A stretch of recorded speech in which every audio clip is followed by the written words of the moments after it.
Never before have times like these been dropped in the first round of the women's 100 meters at the Olympics. Talou 10.78 while looking around gazing for non-existent rivals, while Fraser Price and Thompson Herah used the opportunity to just fine-tune their stride patterns. The 100 meter semifinals and finals, mouth-watering, doesn't do justice to the prospect in the offing. Good morning, this is Tokyo Prime, the morning edition. My name is George Davis and I'm working alongside another all-star cast. Leighton Levy is with me on set and we're being joined by Maurice Wignall, and Alex Jordan is out there in Tokyo. Later on we're going to talk about the swimming finals that were contested on Thursday night, but the program at the Olympics really catching fire, and it's because partly the Caribbean has come to the party in a big way, with our women bringing the style, the flair, the class and the speed to these proceedings. I am going to start with Maurice and then I'll go to Alex, because Maurice, you are the new man to the set, new man to the team, to this Tokyo Prime morning edition. Your overall impressions of how the 100 meters heats for women went? One word: impressive. 10.84 from Shelly. First 5 meters, that was Shelly. After that, she just shut it down, relaxed. She was in cruise control. She's telling everybody, I'm ready. Elaine, 10.82, perfect technique, running out, looking good. Nobody there beside her. Wonderful. Shericka Jackson, newcomer to Olympics in the 100 meters. So you could see a little bit of nerves there, but still very much in control. Excellent things. And I loved it. Talou, Talou can be a game changer. Based on that run, it looked like it surprised her. So I'm thinking now that we could have something dangerous in the semifinals to come, which is what everybody's waiting for. Absolutely so. Talou running, tying the African record set by Muriel Ahuri in 2016. Alex Jordan, you're over there in the Tokyo Olympic Stadium. What's the mood like? What's the temperature like? What are our conditions like overall? Well, just starting to cool off a little bit, but still very humid. I'll tell you what, can you hear all the crowd? There is a little bit of a crowd, right? There's Ethiopian flags flying all over for that 10,000 meter gold. Lots of noise coming from the crowd, despite the fact that we're only supposed to be waving behind the mask. So it's quite jubilant this evening at the Olympic Stadium in Tokyo. You went through a lot of work last night interviewing a lot of Caribbean athletes. Tell me about the women's 100 meters though. Firstly, as a spectator, and then as the interviewer talking to Elaine Thompson Herah and company afterwards. Well, George, you know what came back to me very strongly was the inimitable words of Elephant Man when he joined us on the SportsMax zone. Time for run left, people. It seems like the track is very fast. You know, the Jamaicans looked very assured, very in control. Michelle Liai as well from Trinidad Tobago, you know, looked really comfortable in her race. Impressive as ever. Yeah, and you speak about time for run left people. I asked you this before the competition started yesterday. How does it feel now to see the Caribbean in charge and dominant, as opposed to what happened in the pool when we were second, third and fourth fiddle? Sometimes no fiddle at all. No, George, it's a great question. There was immense pride. Everywhere I turned, I was like, yeah, that's us. Thank you all for coming. That's us. That's also us. No, there really is a feeling. And of course, everyone loves, particularly brand Jamaica, fears brand Jamaica. So even as we walk around the stadium, outside the stadium, people shout for us. You know, it's a big brand. Massive brand. Alex, we saw several people successful yesterday advancing, but some of them weren't successful. And I'm going to talk to you about Joella Lloyd, a woman who you spoke to before she competed. You spoke to her after she competed. Assess for me what Joella Lloyd was saying about her first appearance at these Olympic Games, the Antiguan. Yeah, Joella Lloyd, listen, she has performed very well. She's got nothing to apologize for. 11.54. She got through to the heats from the prelims, so she felt very good, and so she should. And you know what I like about that young lady, George? She's polished. She speaks beautifully. She understands the role of the media. She explained very well what happened in her race, and she also had very realistic expectations for this, her first performance at an Olympics. Alex, I know you're a big popcorn fan, and you like the buzziness of what he does. I know you would have felt a buzz when you saw Elaine Thompson. But what did you feel when you saw Talou run the way she did, and then you saw the clock, 10:78, the Ivory Coast woman? Boy. Oh my gosh, boy, was it quick. The question is not how I felt about it. Did you see how Talou felt about it? You know, right here, IMC SportsMax, our booth is immediately trackside. She was yelling, she was thumping her chest, she was thrilled with it. And this 100 meters for the women is keeping up with all the expectation in the build up to this Olympics. You mentioned Michelle Lee, i.e. Alex, and I'm going to go back to the Trinidadian. She has had some serious problems in recent time. She's a 10:82 lifetime sprinter in the 100s. She's working her way back to her best form. It must be heartwarming to see someone overcome obstacles and trend towards near their best. Yeah, she's an impressive performer, you know, sixth in both the 100 and 200 in Rio. And although she didn't stop to chat with us today, she gave me the look that, you know, she did what she had to do today. She's through to the next round. Very impressive. You know, this is what the Olympics are about, George, is, you know, overcoming the obstacles, hurdles, setbacks in life to rise above and rise like that proverbial phoenix. Absolutely. So as we wrap, Alex, just tell me now the difference between the conditions in the stadium right in this moment and when you spoke with us 24 hours ago. Oh, 24 hours. It was this morning. My goodness, we're getting so confused day, night, wherever we are in Tokyo. Much cooler this evening. Significantly cooler. This morning was piping hot, very humid. So I would say that would be the most significant change. Excellent. Keep up the good work, Alex. We'll talk again. Thank you. Alex Jordan over there in Barbados. All right, Leighton Levy, just your overall impression of what we've seen from the Caribbean athletes right through. But let's start with the 100 meters because we'll get time to talk about the other events. Well, the 100s were what I expected. I think going into the Olympics game, my impressions based on the research and the information that I had available told me that the three Jamaicans were going to be factoring into the medal discussions. Also, that Marie-Jose Talou was going to be a threat, and she delivered that threat this morning. She threw that gauntlet down, that she's not going to be sitting there and waiting to see where she falls on the medal table. She's expecting to win it. And of course, Dina Asher-Smith looking very comfortable. Wasn't as fast as the Jamaicans and Talou, but still a very dangerous opponent for the Jamaican athletes. There are a lot of people talking about Jamaican 1, 2, 3. I was not one of those. I said it was possible. But when you factor in these other two ladies, it's going to be a bang-up war in the semifinals and finals. Leighton, I don't want you to be a grumpy old man because you're not even an old man yet. I don't want you to be grumpy. The fact is, Maurice, for people like Leighton, it is, and yourself, it is for people like you to make predictions, and predictions are based on trends and analysis and the empirical data. It is for regular fans to have aspirations. People aspire to a 1, 2, 3, but the sensible ones know that, yeah, it's a long shot. If we get that, God will bless us copiously. Yeah. Let's look at some individual performances, though, gentlemen. And I want to know if do we have Elaine Thompson's race? If we can, let's look at Elaine Thompson, and I want a critical analysis, a critique rather, from Maurice, and then of course Leighton's contribution. Let's go. Plays defense, right? Nobody's going to jump out there and tag you. Like, it is you and the line, and that's it. You should be aware where those people are, but they are not to distract you. And yeah, there's no defensive team. A lot of other sports got to worry about what the other guy's going to do. You don't hear. Well, so they call that a closed sport, and then some of our events are open sports, like the middle distance, for example, when you do have to worry about it. Sure. And other people can have an effect on you. But in all of the field events and the straight track events and those that are running lanes, it's all up to you. Yeah, we'll see plenty of elbowing and shouldering when you get into the 15 and the 5 and the 10 for sure. Take a good look at the wide shot as you see it. And the race of your screen, lane 1 there at the top, and there you see the laser focus. And the race is only 11 seconds long, a touch under that, but the the preparation, the mental preparation starts well before that, getting yourself into the right frame of mind.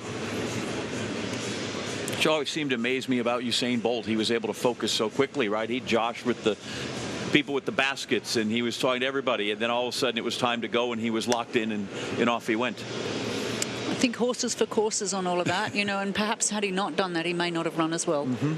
Yep.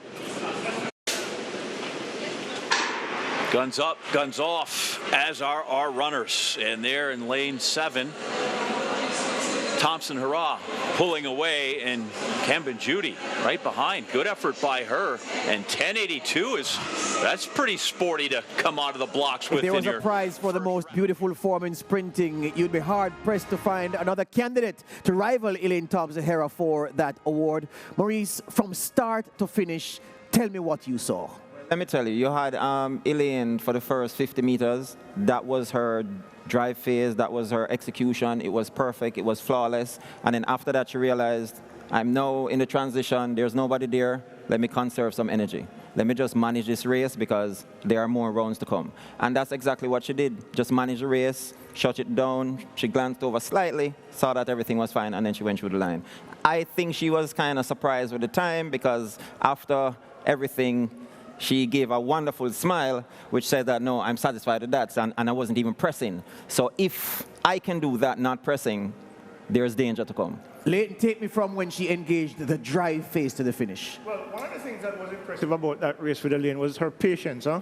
Normally, athletes, especially when there's nothing at stake, you tend to lose the discipline a little bit. You pop up too quickly out of that drive phase, you lose momentum, and then you run an ordinary time. What I liked about Elaine was her patience in that drive phase. Came up, saw where she was, and pretty much shut it down. You can tell how fast an athlete, how hard an athlete is working by how hard their arms are driving. And you saw after she got to 60, she realized that she was in control of the race, and she pretty much stopped running. She was just using her momentum to go to the tape. So 10:82 is very, very impressive time, given that what we saw in terms of the execution. Excellent performance. That's how a defending champion looks. Let's take Mommy Rocket now, Shelly-Ann Fraser-Pryce. Good start, Fraser-Pryce. Del Ponte has some ground to make up already, and it looks so composed. I think she's eased off already. Nkwachi going well, the Nigerian. Fraser-Pryce watching the clock. 10:84. Yeah, okay, she had a plus 1.3 meter headwind. I think she'd eased off by about 40 to 50 meters. The man they called Mr. Smooth in high school. How smooth was that? The commentator said she eased off after 40 meters. That was after 5 meters. Because all Shelly did was started. She started, she was in front, she was comfortable, time to relax. Because Shelly's been there before. You know, Shelly has been here so many times before. There's no need. All you have to do, break the ice. Get out there, work on your start, make sure it's right. That was happening. First 5 meters, she was there. The next person to her wasn't even running 10 anything before this race. Somebody got a PR next to Shelly, and Shelly was chilling. So that's how far Shelly was going, but Shelly was just so relaxed. But she's in 10:6 shape, and even faster. So what? Let me just chill. And that's exactly what she did. Leighton, we've been watching some boxing so far in these Olympics, and we've been bemoaning the absence of ring craft from some of the practitioners. Here's a woman who has perfected the art of ring craft in her sport and is a class operator. Absolutely, George. Had it not been for the heat and humidity in the stadium, she wouldn't have broken her sweat this morning. That's how comfortable she was. Right. She knew she didn't have to extend herself. She had nothing to prove. Remember, this race came after Talu's 10.78. Yes. And for many people, they thought she would have gone out there and tried to send a message. She doesn't need to send a message. This is not the race to be won. No. The final is the race to be won. And like we saw in 2019 in Doha, she came out, did her drive phase, came out, accelerated a little bit, and then shut it down and cruised through the line in 10.84. It tells you that she knows that this is not the important race. The important thing here is to advance to the next round. And that's exactly what she did. It was the perfect execution from a veteran, the way veterans are supposed to behave in circumstances like this. Well, one of my favorite Trinidadians, Kellyanne Baptiste, just didn't have it this time. That's fine, you know, she has done so much. But another warrior from TNT, Michelle Lee Ai, she lined up alongside Sharika Jackson in another heat.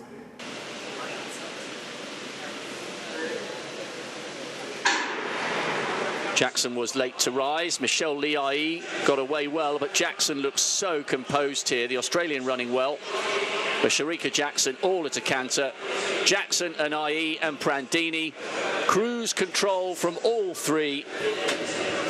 11:05. Normally we'd be saying what a great time. Lee, talk to me about the Trini and the Jamaican in this race. Two things. With first Shericka Jackson, she popped straight up. I think that's a consequence of some nerves. Yet experience in winning the bronze medal at the Olympics and the 400 and the World Championships. But this is a new paradigm for her. A little nervous, we saw it at the start. She popped right up, which means that she lost all of the momentum going forward. She had to then push a little bit past the field, and then eventually shut it down, which didn't give her enough momentum to hold off Lee Aye, who also ran a solid race without the panic. She ran a pretty solid race. Wasn't perfect, but given that she hasn't raced in over 2 years because of that suspension, it's not unexpected. So both women, I think, ran really, really well, but I think Jackson made many more mistakes, which makes her performance even more impressive because of the mistakes that she made. Had she not made those mistakes, you probably would have seen another 10-9 or 10-8. But she will learn from this and go forward and know what not to do in the semifinals. For Lee Aye, this is just shaking off some ring rust and hoping to go even faster in the semifinals. Maurice, the thing with Michelle Lee Aye is that the form isn't pretty, and it never has been, but she has been effective. She has been a very good sprinter. This was a good performance alongside Shericka Jackson, one would say. This is a seasoned campaigner. I mean, Lee Aye has been there before. Now, what happened is that she did the right thing to go for the win, because you're running for lanes also. You're not only running for just to advance the round, you're running for lanes. If she's in the middle of the pack in the next heat or in the next round, she has a better advantage because she has a scope of where everybody is. Now, I disagree with Shericka because she should have gone for the win to get a better lane. But still, as Leighton said, it's just a little bit of nerves and everything like that. She shut down a little bit too early, not having an idea where the next competitor is. I would have just had a little quick glance just to know and then just go for the win. But still, solid performances. Great things to come. All right, don't think we're not going to show you the Talou race. We are going to talk about Marie-Josée Muriel Ahuri, whose record that she equaled for the African mark of 10.78. We're going to look at that and much more after this break.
Yeah, I mean, I'm doing the double, so the aim is just to take each round as best as you can.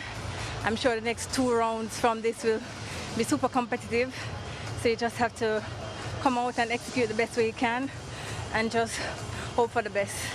Was it strange with no fans in the stand? Actually, I never even noticed. I never even noticed. I know what the fans do to us, you know, the excitement that they provide and, you know, just the atmosphere, but they aren't here. So hoping that, you know, this championship will definitely give them a show back home. That's the level of focus. Congrats, Mommy Thank Rocket. you. See you again. Yes, Elaine Thompson-Harrow. I mean, what do you say? You looked in control. How did it feel? I'm actually smiling. It's my first opener in ever. I'm grateful. I just try to control, stay focused, relax, get out to the first 30 and control. It's been a strange year, but you know, you're a seasoned campaigner. How did you feel in your preparation? I feel good. I mean, as I said, talking to myself, getting the groove, preparation already gone. There's nothing I can do right now. Let's just deliver. Congratulations. We'll see you again soon. Thank you. Yeah, both women speaking there after their performance. Maurice, I want to ask you this. I want you to tell me the step-by-step now. How do you recover after the first round as an athlete, as an elite athlete? You're at major competition, you do your interviews, you go back into the bowls of the stadium. What do you do to recover from this? All right, the first thing you would probably do is go and jog down. You go around to the warm-up area, you jog for about 2 laps, you do some light stretching. Then you go on the massage table, you get a flush out. Flush out can be anywhere from 10 to 15 minutes, depending on what they're working on and the areas. Then after that now, you go into the ice bath. The ice bath now is another 7 to 10 minutes.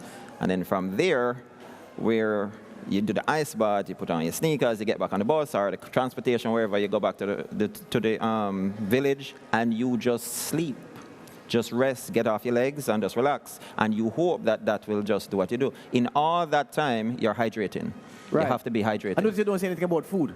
No, man, but right there and then you just want to hydrate. Okay. When you get back and you rest and everything like that, depending on the time frame that you have, you can go and eat. It's either you're going to eat something just to replace what you just used, or you're going to go something big, depending on the time. So if they're finishing now, it's probably in the evening time, they're going to eat something big. Yeah.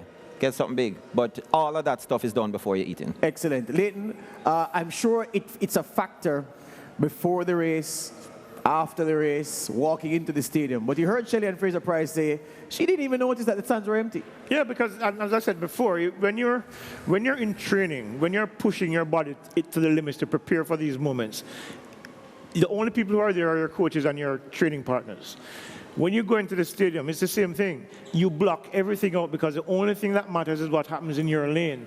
You will hear them, having competed myself, not at that level, but the minute when the gun goes, you hear nothing.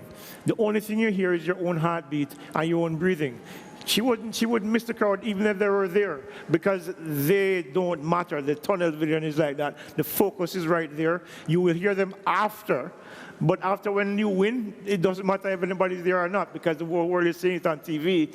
So the focus is what is essential, and I think she spoke very directly to that, of what it means when you're in that lane, shutting out the world and prepared to do your best. You know, we're gonna go to the Toulouse race and then look at the semi-final draws for later.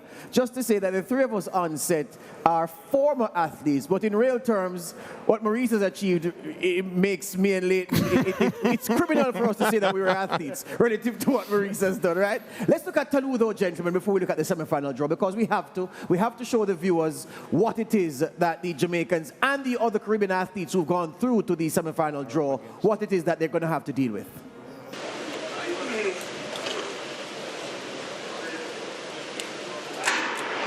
Gone out, clean start, and in orange out there in lane 4, Jose Maria Toulouse striding about very quickly, and then across the line just behind her, Daryl Nita, and look at that number for Leighton, the sense of mind to engage her wing mirrors to see if there was any danger, and still drop 10.78, then walking around like a boss after the finish. How good was this? Excellent run, and it shows you that whether it was intentional or not, she has thrown the gauntlet down. I am here to win this. And when you saw, the race itself was pretty solid, but the difference between her and the Jamaicans, for example, was how hard she worked for that 10.78. If you look at her arms, she was still driving hard right through the line. She had the relaxation to look around, which you can if you're relaxed enough. But it's a very dangerous signal to those who think that she will not be among the medals. Very impressive performance from start to finish, and a consequence of some of the very unconventional methods that she used to prepare for here. When you look at what she's done, she's seeing now the benefits of that, and she's confident going into the next round. Maurice, intelligent people, logical thinkers will get pen and paper and say, okay, so if she runs 10.78, looking around for challenges, clearly she was not mentally keyed in as you have to be to perform at your optimum. Then if she can do this running 10.78, if she doesn't do this, she'll run faster than 10.78. Is that so? It doesn't translate. It doesn't translate. What happened there is that in her race, she was just feeling good, and she just went with it. Right? Because you can see the reaction after. 10:78, what? So she was also shocked with the time, but she was also excited. The thing is, when you feel good, you just have to go with it. And she was so relaxed. They say you run fastest when you are relaxed. This is the optimal time. There's nobody there to really pressure her. She glanced over. She saw that Nita was over into the end. She said, okay, fine, I'm in front, but I feel good. Just go with it. That's what happened. When you are relaxed, you run faster. It doesn't mean now that she's going to go in a race with somebody else there. The tension is going to be there. The mindset is going to be changed. Everything is going to be there now. And it's going to create a new persona.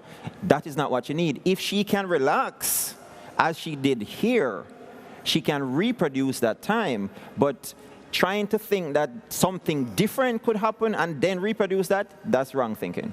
There you go, there you go. All right, let's look at the semifinal draw now, gentlemen, and get your perspective on what the computer has served up. So this is semifinal 1.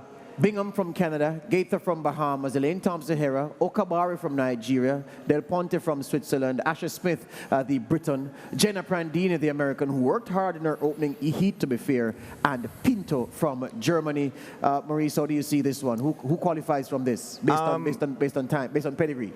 I would say Dina, Asher Smith, and Elaine, and the reason is Okabari has always been that person that you see in the first round, and then eventually she just kind of sticks to the background. Yeah. In other rounds. Inconsistent, I found her to Very be. inconsistent. Yes. So I would say Elaine and Dina Asher Smith, based on what we've seen so far. Prandini and Okabari would be 3rd and 4th. All right, Leighton, what say you? I'm thinking along the same lines. Elaine, of course, obviously, Dina Asher Smith with Okabari right there. She looked really good in her heat. She pretty much shut it down 30 meters out from the tape around 11-0. Where she falls short is not necessarily in the semifinals, but in the finals. So I think she'll be in the mix, but I think Elaine and Dina are the ones who are going to go to the top 2. Maybe Okabari goes as one of the fastest losers, but I think those 3 are through. I think Prandini, the road for Prandini ends here. Yeah, Okabari is like that racehorse that you're not confident when you're betting on it. You're not sure what it will do. Semifinal 2. Emmanuel from Canada, Guy from China, Lee Ai from Trinidad and Tobago, Talou from Cote d'Ivoire, Sherika Jackson, Burgard from Germany, who looked rather impressive, the tall German, Asher Phillip from Great Britain, and Oliver from the United States. What say you here, Maurice? I think you're going to see a different Sherika Jackson in this one. I think she would have learned what to do from the heats. She would have, broken the ice, so to speak, and she's going to be a little bit more aggressive. She shut down the race a lot in the heats. She's not going to do that now. Semifinals is often like a finals. You have to run a finals to get into a final. So that's basically why this is. I think she's going to be a little bit more aggressive, and we're going to see a little hint, or maybe see a little bit of what we saw at the national championships. And then Talou will be right there with her. So I'll see both of them going through for the first 2 spots. I don't know who will win, who will come second, but those 2 for the first 2 spots, then the rest. Leighton. Same here. Talou and Sherika Jackson, you'll see a lot more aggressive, both of them. And you will see whether or not Talou is able to relax now that she has somebody who can match her for speed. Sherika Jackson, if she can replicate what we saw from her at the national championships in the semifinal where she ran at 10:77, she'd probably run something like a 10:75 here. And then deliver, what look, she's going to be more relaxed because the nerves and the tension from the first round would have been gone. She knows now that she's here. And because of the experience that she has now competing at the 400 meters, she now knows that she's in competition. She's ready to go. And you'll see Sherika Jackson run a lot better. She'll execute a lot better. And of course, Talou, they'll be battling to the line for that winning spot. What about the warrior training, Lee Ai? Can she not work her way in? As one of the fastest losers, yes. I don't see her challenging the Sherika Jackson or Talou, just on the basis of what happened in the first round. I think she's going to be left behind because of greater speed, leg speed right here. This is going to come down to just raw speed. She doesn't have that raw speed to match those 2. All right, let's go to the semifinal 3 now. Bass, Bongirini, Nita, Fraser-Price, Daniels, Kambunji, Ahuri, and Nwakocha from Nigeria. Leighton? Yeah, I think this is, when you're a champion, you get so many benefits. This is the easiest of the semifinals. Huh? So I think you'll see a replication of what Shelly-Ann Fraser-Pryce did in the first round, an easy run through, because she knows she has to conserve her energy, because she's going to have everything available to hold off Shericka Jackson, Talu, and of course Elaine Thompson-Herah, who when fit does not lose to Shelly-Ann Fraser-Pryce. So she's going to do everything to conserve here, and that heat, the relative ease of that heat will allow her to do that. Let me tell you, I heard Shelly's interview, and what she's saying that she's going to do the double. I think she's already considering conserving energy for the 200s in a couple of days' time. She's going to do just enough just to get to the finals. Nita will have to just hold on to Shelly and say, Shelly, carry me through. Now, they'll be the top two that I'm seeing right now, and, it's up for grabs. I don't think, honestly, I don't want to disrespect the athletes, but I don't think anybody will advance as a fastest loser from this heat. Good point to make there, semifinal 3. It is such a pity for Muriel Ahuri, the co-African record holder at 10.78, that the Olympics have come at a time when she's off color, and she's seeing her countrywoman Talu really catching pigeons. Ahuri not quite in that shape just yet, but she'll think she has a chance, given the fact that she has a lane in the semifinals. She'll be hoping that she can advance. This is Tokyo Prime, the morning edition. Back with more after these.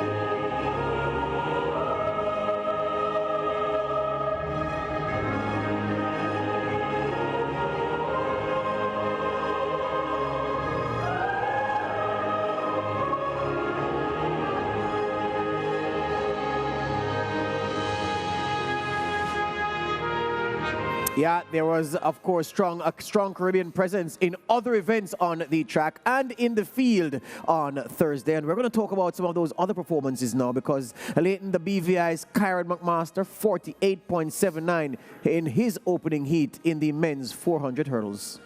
Impressive. Kyron has always been for the last 2-3 years, he's been one of the best 400-meter hurdlers in the world. He's had misfortune. We've seen it at the 2019 World Championship, he was disqualified. No, sorry, 2017 was disqualified. 2019 finished 4th behind what was probably the fastest field ever assembled. He comes in with a time of 47.50, which is his best time so far this year. The thing is, here he looked in control. The last race he ran, he went out for a full systems test and then collapsed after over the last, I think it was hurdle number 10. I'm trying to remember what number, but he fell because he just didn't have anything left. Here he's looking a lot more controlled, and I think he probably has a better race plan in place, and he looks the part, and I think he's going to be a factor in the final, because I think other than Alison Dos Santos and of course the unworldly Karsten Warholm and Rai Benjamin, Kyron McMaster will be a contender for a medal here. Jahil Hyde also looked good, Maurice, in his heat, 48.54. I would say that Jahil, I still love to see him in the form that he was at the trials. He wanted to get through the rounds, and I figured that was that type of performance that he gave. It's still a decent performance, but technically, there's a lot of things that he could fix. He's still switching his legs after the 8 hurdles, so he goes 13 strides all the way and then changes up to 14. He can go 13 one more hurdle. To run with guys like Warholm, which is a warrior, to run with guys like that, you have to go 13 longer.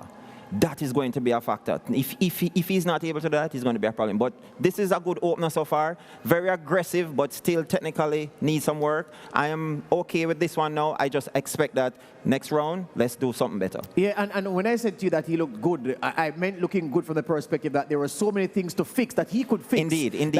Could run an even better race. Because like you, of course, I agree with you with what you're saying about his legs. Because I was, on the slow motion, I was saying, it's almost as if he didn't know which leg he was going to hurdle with. He was going to lead with, and then he just decided at the last minute, oh, I'm going to have to shuffle to hurdle with this one. And I thought, well, that wasn't the most efficient way to run the 400 hurdles. The other two Jamaicans in the 400 hurdles also advancing on the men. Let's talk about the women now, Leighton. NATOYA GOULE in the 800 meters. I know you're a huge fan of this diminutive miss, and she looked rather comfortable coming home. Yeah, this is perhaps the best shape that NATOYA GOULE has ever been in. Period. Okay? Over the previous years, she's always been short of strength, short of endurance. This post pre-season, what she's done, she's worked on her strength, worked on her speed. Her fastest times over 400 for 10 years, personal best over 1,500 meters. So she has that balance of speed and endurance. 156.44, I think she ran this year, is just outside of her personal best of 156.15 that she ran in 2018. And then in a systems test, as I described to you a couple of days ago, she ran 157.3. This is a NATOYA GOULE that's ready to win a medal. You saw that this morning in how she controlled that 800-meter heat, went through the first 400 in 59 and came home strong and holding off the the world champion, who brushed her out of the way in Doha in 2019. She's a lot stronger, she's a lot more confident, and you're seeing that on the track. And I think right now, NATOYA GOULE is a definite medal contender for the 800 meter for women. Yeah, and I know the Jamaican fans who have had to settle for cheering on the Kenyans and the Ethiopians in the 800. And the closest to Caribbean, the Cubans, because we haven't really had a strong athlete here, will be pleased with NATOYA GOULE's progress and how she's shaping for the remainder of the Olympics. Let's talk about Shanika Ricketts now, Maurice, in the jumps, because she just went one and done. You know, I said it before. I said one and out. She was just going to be one and done, and that's exactly what she did. She's in good shape. She's in fantastic shape. She's edging on that 15-meter mark. She's just about there. She's almost there. So 14:40, that shouldn't be a factor. It wasn't a factor. Did what she had to do. She was done. Leighton, do the other top two women in this event, do they fear this Jamaican? They have to. She has been the second best jumper in the world for the last 3 years, right. Only bettered by an extraordinarily talented Yulimar Rojas from Venezuela, who's perhaps will break the world record here. So she's knocking on the door on 15 meters. Katrina Bargan is well past her best, but they have Kentura RG from the United States who is coming through, and a couple of other good what's her name, from Cuba, who are jumping well as well. The thing is, Povea, right. So you're looking at a situation where she's the best of the next lot, because Yulimar Rojas is in a class of her own, right? But they have to fear her because she stands in their way of getting that silver medal. And I don't think they'll be able to, because based on what we saw this morning, that one jump 14:43 tells you that she's ready to jump far. All right, what about Thea Lafond? A national record is what she produced in her time on the runway. Here she goes. Right, so here she goes. Maurice, this looked rather good, and a best ever mark for a national from her country. This is how you have to do it, and this is the place to do it. The Olympics is where a lot of personal best, season best, national record, all these things are done. And she pulled out something that she's never done before at the right time. This is the perfect time. Now she's in the finals with the best performance. So she's fine there. What she can do now is try to build on it. Yes. How does she do that? Keep calm, keep the nerves, keep everything, listen to coach's instruction, and just execute. Yep. Yeah, Leighton, there was a situation in the discus where one Jamaican edged out the other. Yeah, for the last qualifying place. Yeah, Chad Wright got through like 2 centimeters over the World Championship silver medalist Frederick Dakers. My concern with Frederick has always been whether or not he'll be able to recover in time to be ready for the Olympic Games. Given that he did surgery on his wrist in November last year, the doctors gave him 6 months. He had a cast on his hand. Okay, so he comes into 2021. I think the cast came off in February, March, which gave him enough time to get his strength back up to the levels that he's required. But his mechanics have gone to pot. One of the greatest challenges, as Coach Julian Robinson said, was just to get the technique right in time for the Olympics. it didn't happen. I didn't see it happening because he spent so much time away not being able to perfect that technique, because the technique, when you're at that level and everybody's at that equal level of strength, it is the mechanics of the discipline that makes the difference. Frederick never got back there. Chad Wright threw 2 centimeters better to get into that final 12. Kudos to him. He's been working hard, but he needs to throw something 66 or higher to consistently to challenge for a place. But he gets into the final. It's his first final, so kudos to Chad Wright. Congratulations to him. This has not been a good year for Jamaica's throwers. So they'll have a chance to bounce back for next year and for the next Olympics in 2024. All of them are young enough. So I think they'll be ready by then. Fantastic stuff. Absolutely wonderful to see Dominica's Lafond break a national record, 14.60 in the jumps. And yeah, tremendous achievement. Congratulations. And let's hope, as Marie said, that she can use that as a platform to go even further. Much more swimming, to be precise, after this break.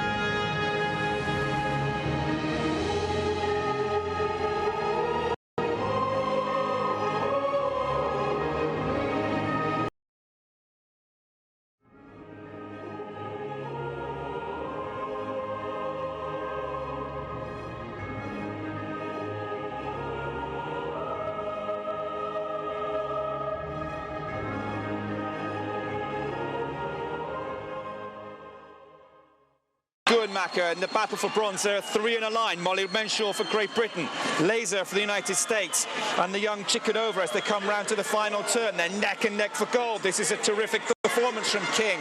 Can she hold on? Change of lead now. Schoenmaker has taken it by 9/100ths of a second. That was a wonderful third 50 metres. She has the momentum. She shortens up the stroke now. She's now swimming a little more like a 100 metres breaststroke with that length. It's a race on, though. King's hanging on. On the charge from Schoenmaker. She's picking up the pace, but Lily King is fighting tough.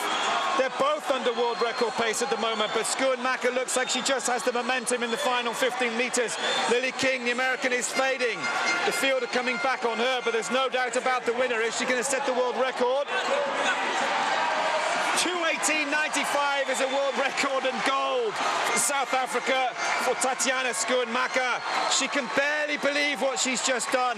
Silver will go to Lily King on a 2:19.9, and in the battle behind them, Tatiana Schoenmaker, the South African, the first South African woman to win an Olympic gold in, well, since Penny Haynes at the 1996 Atlanta Olympics. 25 years in the making, and not just gold. She sets a world record in the process. Tony Morrison joins us on the set. Tony, that was calculated. That was like a predator hunting down a prey. The prey was Lily King, and Schoenmaker just sat in her slipstream, wore her down, and then went about her business.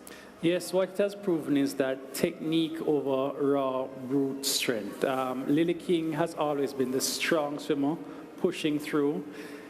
Schumacher lost the race before. She followed Lily King's race. This time she followed her own race. What happened? Gold medal, world record. I think this is what you need to come and concentrate. I think it's a matter of strategy, as you have said throughout the swimming. Keeping in mind your strategy, what you have worked on for a year, possibly 4 years, coming into the Olympics. Keeping it, not getting worried when the pace is early and hot. Take the time, work into your stroke, develop the game plan, and work it to fruition. So plan, and then work the plan. What was impressive for me, though, Tony, was the speed distribution, or the visible speed distribution, because whereas Lily King was way ahead of the world record line, first lap, still ahead of it in the second, and then the line started coming back to her, then she fell beneath it. Schoenmaker was right where she was from the first lap to the last, so it was evenly spread, her speed distribution, and that's what took her home, I thought. Yes, King, as I said, has been depending on that early speed. What she wanted to do is frighten and shock the field. The South African fell into that trap in the 100. she wasn't going to fall into again. She saw how the Americans celebrated for what should have been her gold medal because, as you know, she has the Olympic record in the semifinal, but didn't produce that to come and get the silver in the 100. Saw the mistake, worked her strategy. 2:18.95, Penny Haynes, 1996. South Africa's a small team. Chad Leclos hasn't fired like he has in previous Olympics. It's a big gold medal for the momentum for the Africans from the 400-meter freestyle and now the 200-meter breaststroke. Yeah, Tunisia and South Africa on the board in the pool for Africa. Let's take the 100 meters freestyle. All right, well, McKeown, beg your pardon, McKeown landed gold. Emma McKeown living up to expectations, Tony, and delivering the gold medal that we forecast her to get. As the song says, this girl is on fire. Yeah. Emma McKeown, it was the Campbell sisters before, Bronte and Kate, but she has taken up the mantle. Even today in the 50-meter freestyle, you saw her going well. The 100-meter freestyle was all Emma McKeown coming down. She's confident. The strategy has worked. The Australian team destroyed the world record in the 4x100-meter freestyle. Nice, tall, and rangy. She has a set of a cadre of swimmers in Australia to push her at each championship and state competition. She was never going to do it. She looked good, and she has the Kate Campbell beside her. The only other influence that could have been there was Shaban from Hong Kong, who set the Asian record. But Australians have done this meet perfection, especially for the women. Absolutely so. The most satisfying gold medal on the night for me, Tony, I can confess to you, was Rylov's in the men's 200 backstroke. The Russian besting the American Ryan Murphy. I had no doubt for the moment they entered the water. Let me tell you something. When Rylov took the 100-meter backstroke, that gave his confidence a world of good. He's normally known as a 200-meter backstroke, but if he could have that early speed in the 100, take that gold medal, and he went out with them on the first 100. He knew this was his. So just a matter of wearing them down slowly. And again, as I've said, the Americans have not looked up to scratch. Ryan Murphy, who's normally a good tactician himself, he looked flat. As Annie would have told us, they looked like they missed the taper. Something happened in that training camp. The Americans have not looked good, and the Russians and the Australians have taken advantage of that. Rylov, who's a better 200-meter backstroke, I think he probably counted the gold medal already after he won the 100-meter backstroke. He said, if I win the 100, there's no way they beat him for the 200. It was just a coronation process at this point. Absolutely so. All right, that's all the time we have for you today. Tokyo Prime, the morning edition. We send you away with news that the 100-meter semifinals for women scheduled for later on today's program. You don't want to miss it. In between time, between the start of Tokyo Prime, the evening edition, enjoy the range of programming that we have from the Tokyo Olympics 2020 being contested in 2021.